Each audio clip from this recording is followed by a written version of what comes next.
Praise Lord. വേദപുസ്തക കഥാപാത്രത്തിലെ ആദ്യത്തെ വ്യക്തിയാണ് ആദാം.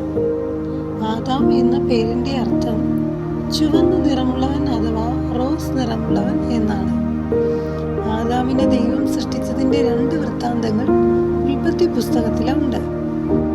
അതിൻ്റെ ആദ്യ ഭാഗത്ത് ഉൽപ്പത്തി പുസ്തകം 1-ാം അധ്യായം 26 മുതൽ 28 വരെയുള്ള വാക്യങ്ങളിലും 2-ാം അധ്യായം 7 മുതൽ 17 വരെയുള്ള വാക്യങ്ങളിലും കാണാം.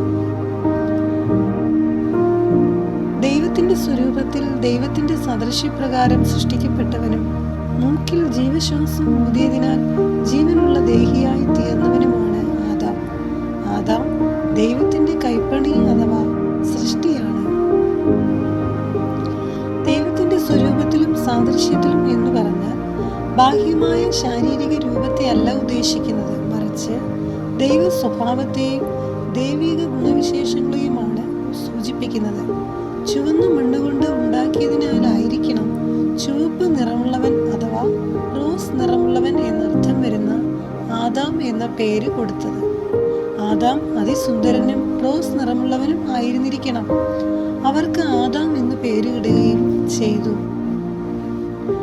ആദാം ഭൂമിയിൽ ജീവിച്ചിരുന്ന 1-ാമത്തെ മനുഷ്യനാണ്. സൃഷ്ടിക്കപ്പെട്ടവനാണ്, ജനിക്കപ്പെട്ടവനല്ല. 1-ാം മനുഷ്യൻ ജീവനുള്ള ദേഹിയായി തീർന്നു. ഒടുക്കത്തെ ആദാം ജീവിപ്പിക്കുന്ന ആത്മാവായി എന്ന് എഴുതിയിരിക്കുന്നു 1 കൊരിന്ത്യർ 15:45 വാക്യത്തിൽ. 1-ാം മനുഷ്യൻ ദൈവസൃഷ്ടിയായ ആദാം, ഒടുക്കത്തെ ആദാം മനുഷ്യ ജന്മമെടുത്ത് ഭൂമിയിൽ അവതരിച്ച ക്രിസ്തുവുമാണ്. ആദാം ദൈവത്തിന്റെ സൃഷ്ടിയാണ്. സർവചരാചരങ്ങളുടെയും മേൽ ദൈവം മനുഷ്യന് അധികാരം നൽകി അനുഗ്രഹിച്ചു. എല്ലാ ജീവജാലങ്ങളും മനുഷ്യനോട് ഇണങ്ങി ജീവിച്ചിരുന്നു. അവൻ അവയെ എല്ലാം അരികിൽ വിളിച്ചു പേരിട്ടു. സകല ജീവജന്തുക്കൾക്കും അവനിട്ടത് അവയ്ക്ക് പേരായി. അങ്ങനെ മനുഷ്യൻ എല്ലാറ്റിൻ്റെയും മേൽ അധികാരമുള്ളവനായിരുന്നു.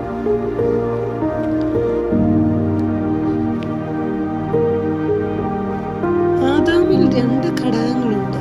മണ്ണുകൊണ്ട് നിർമ്മിക്കപ്പെട്ടതിനാൽ ഭൂമിയോടും ദൈവം മൂക്കിൽ ജീവശ്വാസം ഊതിയതിനാൽ ദൈവത്തോടും മനുഷ്യൻ ബന്ധിക്കപ്പെട്ടിരുന്നു.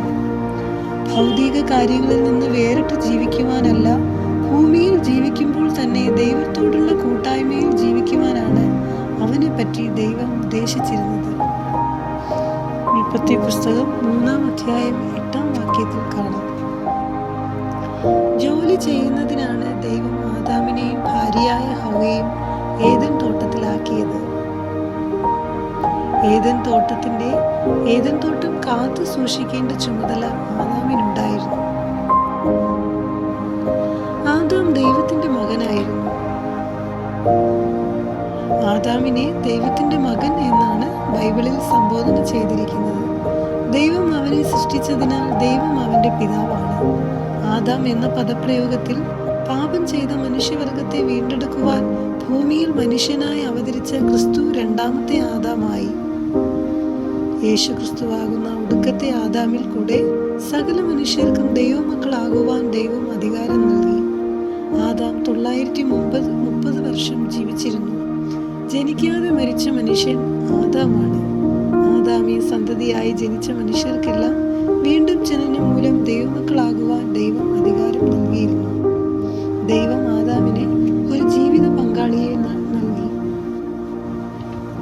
വിവാഹവും കുടുംബജീവിതവും മനുഷ്യന്റെ കണ്ടുപിടുത്തമല്ല. കുടുംബജീവിതത്തിന്റെ സംവിധായകൻ ദൈവമാണ്. ആദാമിന്റെ അസ്ഥിയിൽ നിന്നാണ് ദൈവം ഹവ്വായെ നിർമ്മിച്ചത്. ആദാം പാപത്തിന് കാരണക്കാരനായി. ഒരുപക്ഷെ ആദാമല്ല ഹവ്വയാണ് പാപം ചെയ്തതെന്ന് പറയുവാൻ വചനത്തിന്റെ തെളിവുണ്ടായിരിക്കും. എന്നാൽ ഹവ്വ വഞ്ചിക്കപ്പെടാൻ കാരണം ആദാം ഹവ്വയെ പിരിഞ്ഞു നടന്നതാണ്. തൻ്റെ ഭാര്യയായ ഹവ്വായെ തനിയെ വിട്ടിട്ട് ആദാം മാറിപ്പോയ തക്കം സാത്താൻ മുതലെടുക്കുകയായിരുന്നു. ഭാര്യ ഭർത്താക്കന്മാർ പിരിഞ്ഞു ജീവിക്കുവാൻ പാടില്ല. മത്തായി 19:6, 1 കൊരിന്ത്യർ 7-ാം അധ്യായം 5-ാം വാക്യം. സ്വന്തം കുറ്റം മറ്റുള്ളവരുടെ മേൽ ചാരുന്നു. ഈ പ്രവണത തുടർന്ന് മനുഷ്യവർഗത്തിൽ കണ്ടുവരുന്നു.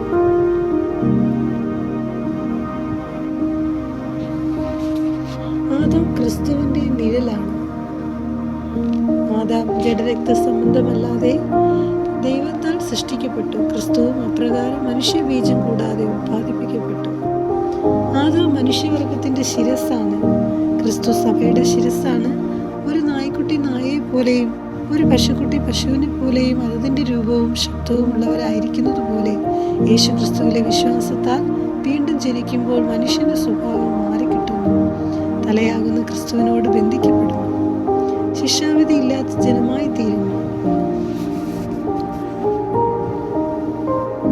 ആദാം സകല സൃഷ്ടിയുടെയും മേൽ അധികാരമുള്ളവനായിരുന്നു.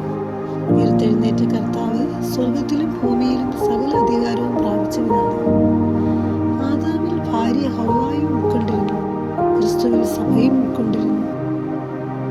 ആദാമിന്റെ ഗാഢനിദ്രയിൽ കൂടെയാണ് ഹവ്വായി ലഭിച്ചത്. ക്രിസ്തുവിന്റെ കോശീകരണത്തിലും ഖബറടക്കത്തിലും ഉയർത്തെഴുന്നേൽപ്പിലും കൂടെയാണ് തിരുസഭ രംഗപ്രവേശനം ചെയ്തത്. സ്വന്തം രക്തം ചിന്തിയാണ് ക്രിസ്തു സഭയാകുന്ന മണവാട്ടിയെ നേടിയത്. ആദാമിന്റെ സ്വന്തം അസ്ഥിയിൽ നിന്നാണ് ഹവ്വായി ലഭിച്ചത്. യേശു കാൽവരിയിൽ ക്രൂശിതനാവുകയും കല്ലറയിൽ അടക്കപ്പെട്ട് മൂന്നാം നാൾ ഉയർത്തെഴുന്നേൽക്കുകയും